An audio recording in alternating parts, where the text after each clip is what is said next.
Could this be a new go-to microphone for streamers and content creators? Let's find out. Welcome back. If you're new around here, my name is Chris, this is Coalition Gaming, and I like to teach you guys about repairing, setting up, and streaming from your PC. If you're into that sort of thing, make sure you hit that subscribe button so you don't miss any of our videos. The heat in the $100-ish price bracket for dynamic microphones is really turning up nowadays. At this point, the Samson Q9U XLR USB handheld dynamic mic has become a staple for recommending a good microphone that can grow with you and sound very good for the $60 to $80 those cost, especially with a little EQ. The hype for its successor, the Q9U, was significant. Unfortunately, that microphone at its $170-ish price point was a little bit of a letdown for the sound quality it delivered. Samson appears to have headed back to the drawing board, taken that microphone design, tweaked it, made it XLR only, and lowered the price. So let's hear if it's any good, and you guys can judge for yourselves. Alright, so here we are with the AverMedia Livestream Mic 330, and this is a $100 dynamic microphone. This is how it sounds with no EQ. So whatever you're hearing right now, this is just this mic raw. So let's go ahead and turn the EQ on it and see how it sounds when it's a little bit more optimized. And now the EQ has been turned on this microphone. This is how it sounds when it's been processed a little bit. So with that out of the way, let's go ahead and get the Samson Q9X on this spot. We're going to start it off with no EQ as well. And here we are with the Samson Q9X. Now, I have no EQ turned on. There is some noise suppression in OBS on it, but what you're hearing is nothing but the mic itself. No EQ, as I mentioned. It is mounted to my shock mount, which I have set up for my other microphone, so you might be able to see the yoke mount still sticking out of it. Getting the yoke mount off is going to be a little bit more complicated than I thought it would be.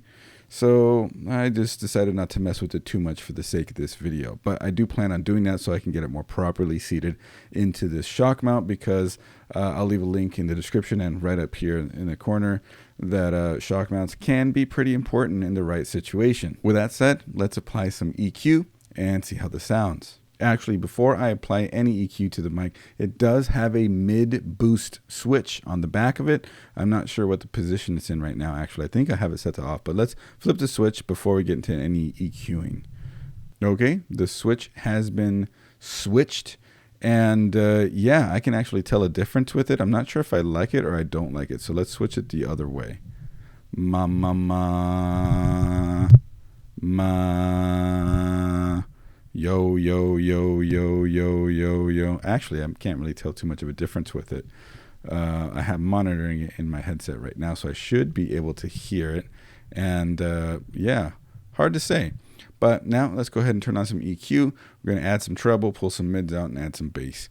And how does it sound now? Now you get that boomy podcast sound, but it does have, with the EQ that I set on it, kind of a drowning noise anyways. So let's now apply that little switch on it and see if that changes the sound a little bit. And it's kind of scooping it out more, actually, I feel like.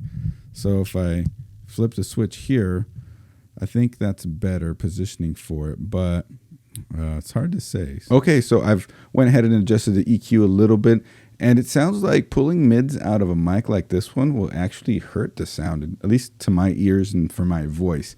So right now I added a little bit of treble. Mids is at about the halfway point. It's at about, on my interface at least, 52%.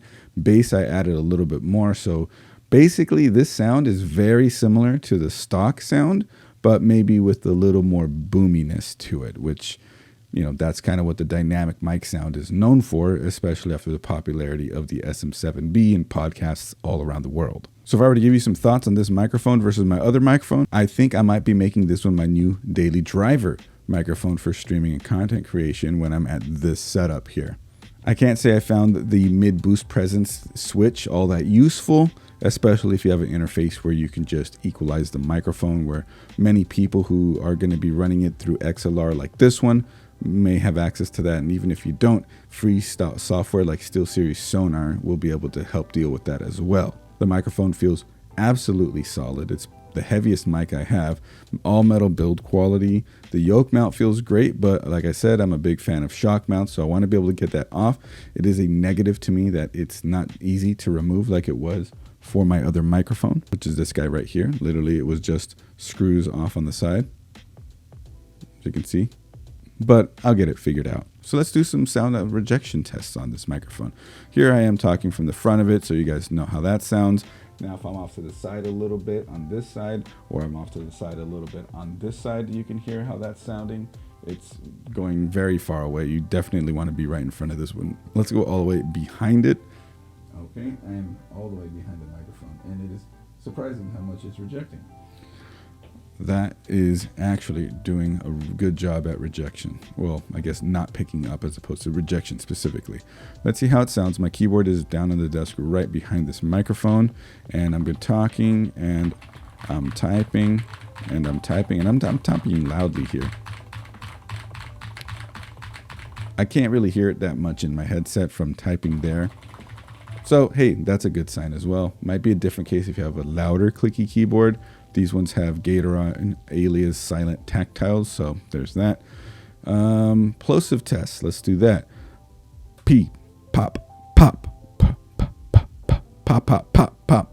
I think it actually does a pretty good job with the built-in pop filter that it has at rejecting plosives, or just maybe the design of it. This is the same design as the Q9U, which is USB and XLR, but from my understanding, this XLR only version has been tuned a bit better and changed a little bit, and now here we have an XLR only Q9X.